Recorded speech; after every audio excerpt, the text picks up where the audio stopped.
பண்ணாருன்னு எனக்கு தெரியும். ஒவ்வொரு கேரக்டரும் செதுக்கி வைப்பாரு. அதே மாதிரி அடிச்சு என்கிட்ட வந்து வேலை வாங்குவாரு. அப்படிப்பட்ட இது இந்த நேரத்துல அவருக்கு ஒரு டைட்டில் நான் கொடுக்கணும். ஏன்னா எனக்கு வாழ வந்தான்னு பேர் வச்சு வாழ்ந்துக்கடான்னு வழியை காட்டினாரு. அதே மாதிரி இந்த இடத்துல புரட்சி வேந்தன் அண்ணன் அமீர் அவர்கள் வணக்கம். இந்த வேந்தன் வந்து பெரிய வெற்றிமாலை ஆகணும். நிறைய படங்கள் அவர் பிஸியா இருக்கணும். நிறைய படங்கள் எடுக்கணும். அதுல என்னைய காமெடியை நான் போடணும். அதே மாதிரி ஜானகி மேடமையும் போடணும். அப்ப நான் வந்து இப்ப நடிக்கணும்னு நான் கடவுள்கிட்ட வேண்டிக்கிறேன். நன்றி, வணக்கம்.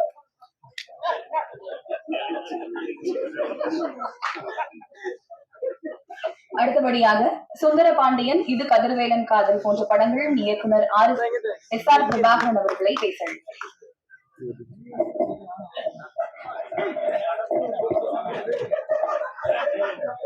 அன்புக்குரிய அனைவருக்கும் வணக்கம். ஒரு அழகான மாலை நேரம் இது.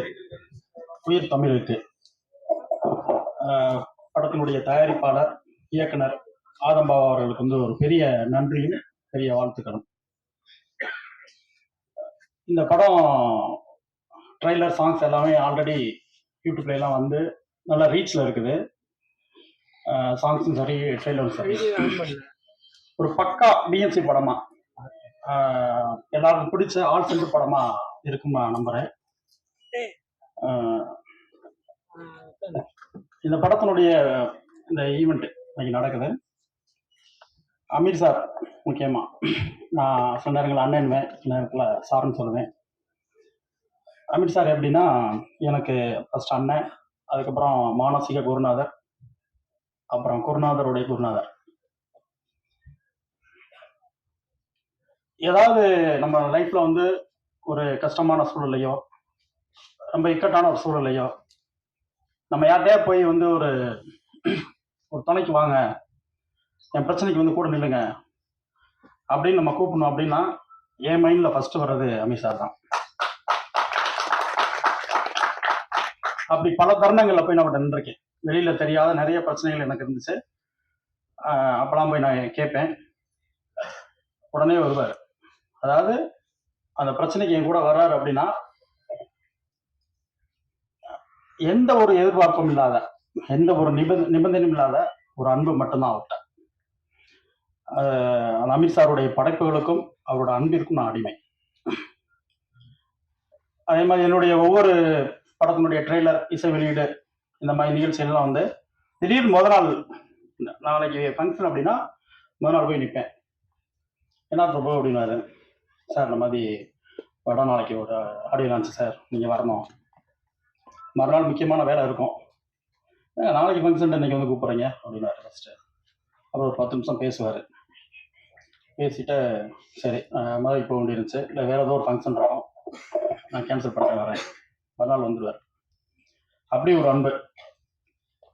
இந்த இப்போ உயிர் தமிழுக்கு இந்த சூழலில் வந்து இந்த ஃபங்க்ஷன் நடக்க போகுதுன்னு தெரியும் போது நான் மனசுக்குள்ள என்ன நினச்சேன்னா, சார் வந்து என்னை கூப்பிட்றாரோ இல்லையோ இந்த ஃபங்க்ஷனுக்கு நான் போயிடணும் அப்படின்னு மட்டும் என் மனசுக்கு தோணுச்சு. யதார்த்தமான இது சார் கால் பண்ணாங்க.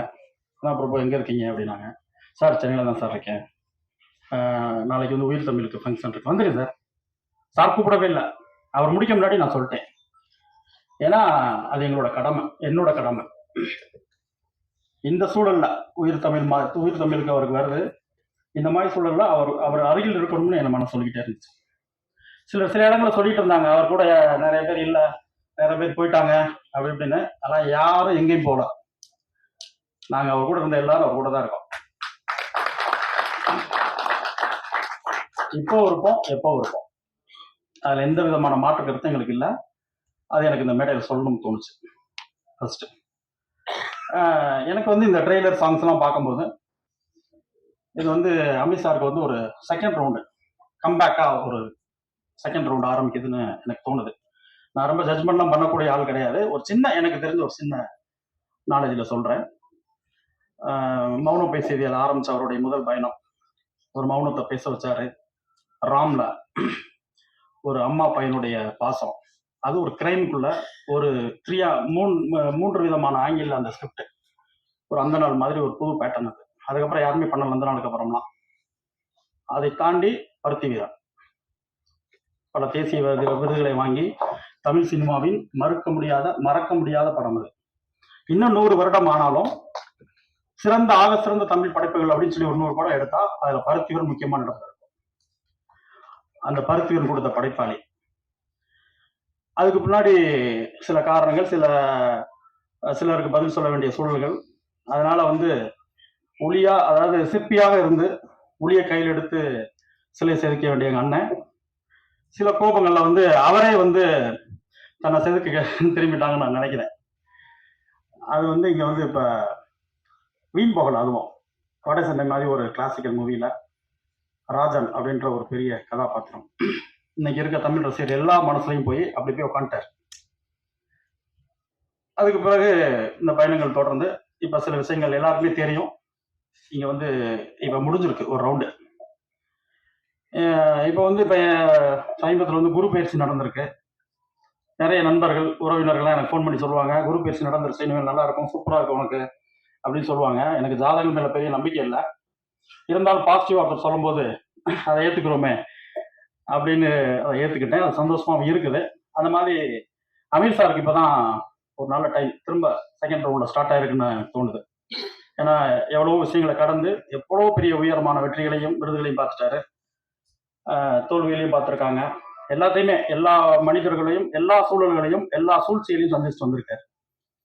ஸோ ஒரு மனிதருடைய எல்லா முகங்களையும் பார்த்துட்டு வந்திருக்காருன்னு நான் நினைக்கிறேன். அதுக்கு பிறகு செகண்ட் ரவுண்ட் ஆரம்பிக்குது. நான் சொல்றேன், இந்த குரு பயிற்சி, இந்த ராசிலாம் அமீர் சார் ஏற்றுக்குவாங்களான்னு தெரியல. ஏன்னா அமீர் சார் இஸ்லாம் மதத்தை பின்பற்றக்கூடியவர், நான் இந்து மதத்தை பின்பற்றக்கூடியவர். ஆனாலும் எனக்கு அவர் அண்ணன், நான் நம்பி தான். அதுல எங்களுக்கு எந்த குழப்பமும் எப்பவும் கிடையாது. என்னுடைய நாட்டார் தெய்வங்களை பத்தி அமீர் சார் எப்பவும் எந்த சிறு குறைகளும் சொன்னது கிடையாது, எந்த விமர்சனம் வச்சது கிடையாது. அண்ணனுடைய இஸ்லாம் மதத்தையோ நபிகள் பத்தியோ நாங்க எந்த விமர்சனம் வச்சது கிடையாது, எந்த குறையும் சொன்னது கிடையாது.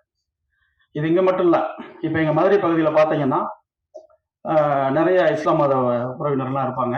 நாங்க மாமா மச்சான் தான் பேசிக்கிறோம். எங்க பகுதிகளில் உறவு முறையில தான் பேசிக்கிறோம். எனக்கு வயது மூத்தவராக இருந்தா நான் மாமானுவேன், என்னுடைய வயது இளையவராக தான் மாப்பிள்ளைன்னு சொல்லுவேன்.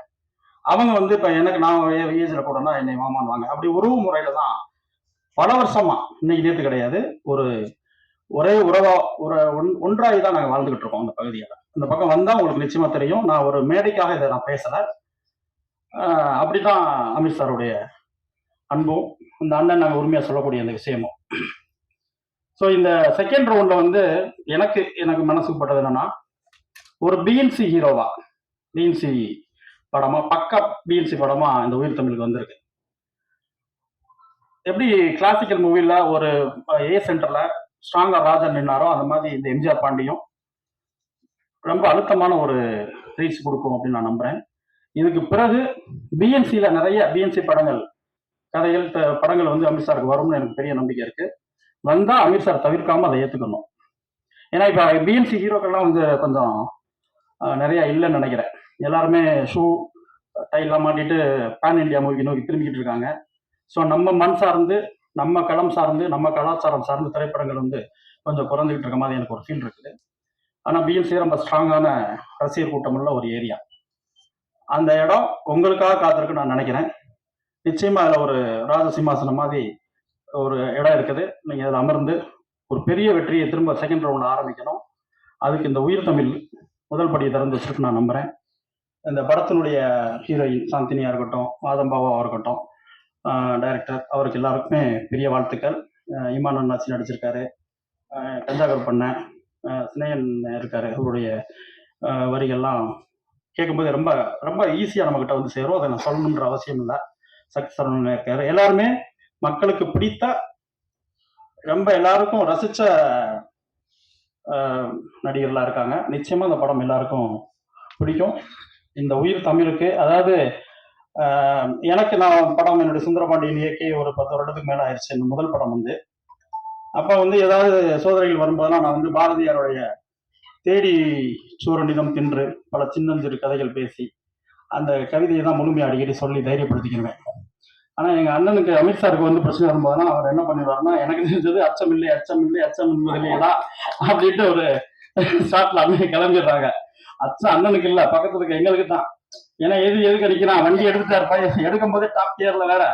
அவன் ஆக்சிடென்ட் உறுதி, அடி அவனு கொடுக்க போதா அண்ணன் கொடுக்க போதா, இதோ நிச்சயமா காயம் இருக்குது, அது யாருக்கும் தெரியாம நாங்க பக்கத்துல இருப்போம். ஏன்னா இந்த சூழல்ல இப்படி ஒரு நிலைமையில அந்த டிசைனை பார்த்தீங்கன்னா, இந்த பக்கம் எம்ஜிஆர் இருக்காரு, அந்த பக்கம் கலைஞர் இருக்காரு, அந்த பக்கம் பிரபாகரன் அம்மா இருக்காங்க. ஸோ இப்படி ஒரு டிசைன் பண்ணணும்னாவே அதுக்கு ஒரு கட்ஸ் கட்டாயம் ஆகும். அதுதான் அந்த மக்கள் போராளி நம்ம அந்த அந்த பேருக்கு, அந்த அடைமொழிக்கு இந்த கட்ஸ் நிச்சயமா அதுக்கு சரியா அமைஞ்சிருக்குன்னு நான் நினைக்கிறேன். நிச்சயமா ஒரு பெரிய ரீச்ல இந்த உயிர் தமிழுக்கு அமையும். வாழ்த்துக்கள்.